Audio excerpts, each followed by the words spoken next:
Hello student, my name is Manish. मैं इस video पर बात करने वाला हूँ मासिक असाइनमेंट आंतरिक मूल्यांकन परीक्षा कक्षा 11वीं विषय भौतिक शास्त्र फिजिक्स का सॉल्यूशन इस वीडियो पर बताने वाला हूँ। तो स्टूडेंट वीडियो को लाइक शेयर और यूट्यूब चैनल को सब्सक्राइब कर ले। इसका पीडीएफ टेलीग्राम ग्रुप पर मिलेगा, लिंक डिस्क्रिप्शन पर दे रखा है, तो जाकर वहां से इस पीडीएफ को डाउनलोड करें। समय है 40 मिनट का, पूर्णांक है 25 अंक।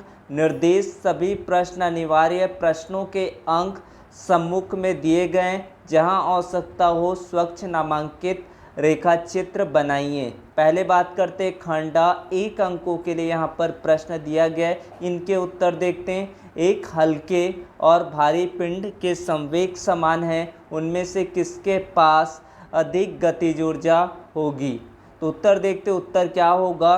संवेग नियत होने पर गतिज ऊर्जा पिंड के द्रव्यमान के क्या होता है? व्युत्क्रम अनुपाती होता है, इसलिए हल्के पिंड की गतिज ऊर्जा भारी पिंड से अधिक होगी। दूसरा प्रश्न, 1 जूल को परिभाषित कीजिए। जब किसी वस्तु पर 1 न्यूटन बल लगाने पर वस्तु में बल की दिशा में 1 मीटर का विस्थापन हो तो किया गया कार्य 1 जूल कहलाता है। अभिकेंद्र बल द्वारा किए गए कार्य का मान निकालिए। वृत्तीय मार्ग पर गतिमान वस्तु पर मार्ग की केंद्र की ओर कार्य करने वाले बल को अभिकेंद्रीय बल कहते हैं। यदि द्रव्यमान m की वस्तु r त्रिज्या के वृत्तीय मार्ग पर v वेग से गतिमान है तो अभिकेंद्रीय बल F बराबर होगा mv² r। इस तरह से आपका तीसरे का उत्तर हो जाएगा। अगला प्रश्न है कार्य ऊर्जा प्रमेय को लिखना है। क्या होता है कार्य ऊर्जा प्रमेय?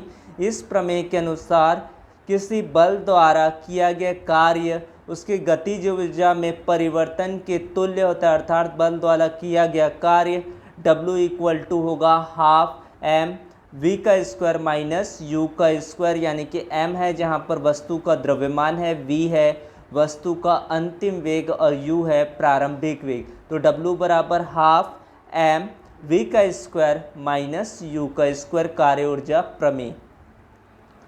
गाड़ियों में मडगार्ड का प्रयोग क्यों किया जाता है? तो गाड़ियों में मडगार्ड इसलिए लगाए जाते हैं क्योंकि अभिकेंद्रीय बल के कारण तेजी से घूमते हुए साइकिल के पहिए कीचड़ के कण के ऊपर की ओर स्पर्श रेखी दिशा में फेंकते रहते हैं। ऐसी स्थिति में चलती हुई साइकिल या स्कूटर या मोटरसाइकिल के पहिए यदि कीचड़ में से गुजरेंगे तो अभिकेंद्रीय बल के कारण कीचड़ को स्पर्श रेखी गति में फेंकेंगे। ऐसी स्थिति में कीचड़ के कण साइकिल सवार या आसपास गुजर रहे लोगों पर गिर सकते हैं।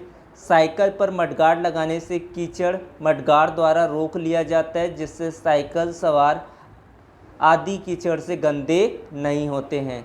अगला प्रश्न देखते हैं, 6वां प्रश्न। 2 अंतर बताना था, प्रत्यास्थ और अप्रत्यास्थ संघट्ट में क्या अंतर होता है? इस संघट्ट में निकाय का संवेग और गतिज ऊर्जा दोनों संरक्षित रहते हैं।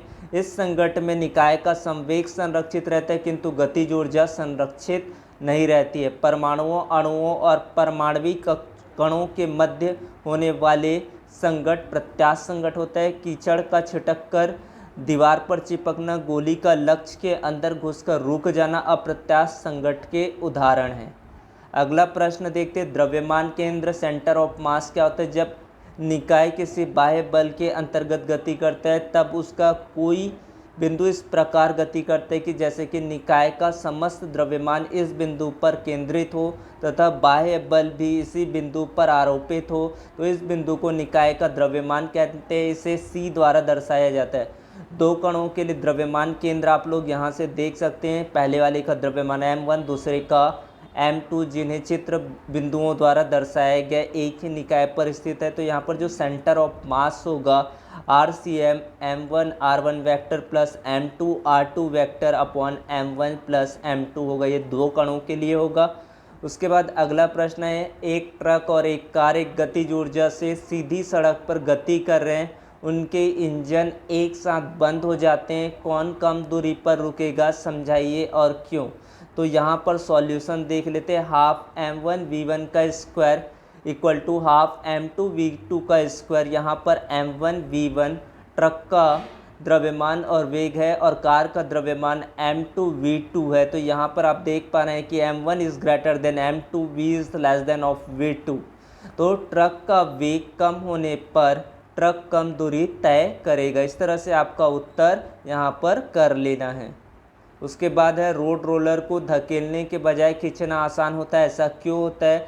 चित्रों में रोलर का धकेलना तथा खींचना प्रदर्शित है। रोलर पर लगने वाला बल है रोलर का भार W, ऊर्ध्वाधर नीचे की ओर, बाह्य बल F, घर्षण बल गति की दिशा के विपरीत, अभिलंब प्रतिक्रिया R, ऊर्ध्वाधर बल के ऊपर की ओर लग रहा है। तो F को दो घटकों में वियोजित कर सकते हैं, क्षैतिज घटक F cos थीटा, ऊर्ध्वाधर घटक F sin थीटा। यहाँ पर आप देख सकते हैं ये पूरा उत्तर आप लोग यहाँ से देख लेंगे, अच्छे समझ लेंगे। ढकेलते समय R इक्वल टू होगा W plus F sine theta. घर्षण बल आपको निकाल लेना है। इस तरह से आपको पूरा उत्तर यहाँ पर से नोट कर लेना है। अगला प्रश्न देखते हैं, यदि किसी वस्तु पर लगने वाला नेट बल को दोगुना कर दिया जाए तो उसके त्वरण पर क्या प्रभाव पड़ेगा? क्या प्रभाव पड़ेगा? किसी वस्तु पर लगने वाला नेट बल को दोगुना कर दिया जाता है तो उसके द्रव्यमान पर कोई प्रभाव नहीं पड़ता है। इसकी वजह से उसका जो त्वरण है वह सिर्फ बल पर निर्भर करता है। तो बल को दोगुना करने पर त्वरण भी क्या हो जाएगा? दोगुना हो जाएगा। सर्पी घर्षण और लोटनिक घर्षण में अंतर बताना है। तो सर्पी घर्षण क्या होता है? जब एक वस्तु दूसरी वस्तु पर फिसलती है तो उसके संपर्क तलों के मध्य कार्य करने वाले को घर्षण को सर्पी घर्षण कहते हैं। जब एक वस्तु दूसरी वस्तु के ऊपर लुढ़कती है तो उनके संपर्क तलों के मध्य कार्य करने वाले घर्षण को लोटनिक घर्षण कहते हैं। सर्पी घर्षण का मान लोटनिक घर्षण की तुलना में अधिक होता है। लोटनिक घर्षण का मान सर्पी घर्षण की तुलना में बहुत कम होता है। सर्पी घर्षण में फिसलने वाली वस्तु का वही भाग सदैव दूसरी वस्तु के संपर्क में आता है। लोटनिक घर्षण में लुढ़कने वाली वस्तु के भिन्न भिन्न भाग दूसरी वस्तु के संपर्क में आता है। उदाहरण के लिए बात करें तो बच्चों का स्लाइड पर फिसलने की जो क्रिया होती है वो सर्पी घर्षण होता है। किसी गिलास का किसी पृष्ठ पर लुढ़कना ये होता है आपका लोटनिक घर्षण। चार अंतर बताने थे तो सभी उत्तर आपको इस वीडियो पर मिल गया होगा। वीडियो को लाइक कर दें, शेयर करें और सब्सक्राइब करें यूट्यूब चैनल को। धन्यवाद।